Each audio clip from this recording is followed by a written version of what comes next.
काम के पहले दिन उस आदमी से खूबसूरत बॉस ने कहा कि वो उसका बॉयफ्रेंड बने। मियां के बॉस का सामना करते हुए कियांगे का रेजिस्टेंस नहीं था, लेकिन अभी उसने दूसरे पक्ष को दीवार पर रहने के लिए मजबूर किया। महिला बॉस ने अचानक अपना फोन निकाला और उसकी फोटो ले ली।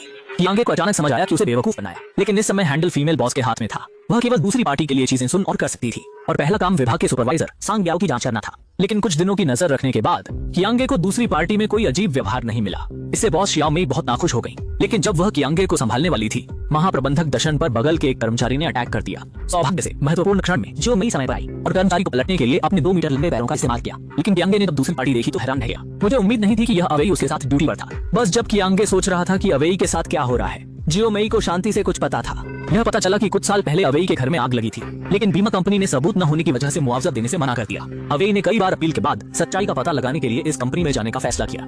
इसलिए महाप्रबंधक पर अटैक करने का सीन था। हालांकि दशन को इस बात का पता नहीं था। डबवर्स से चलाया गया।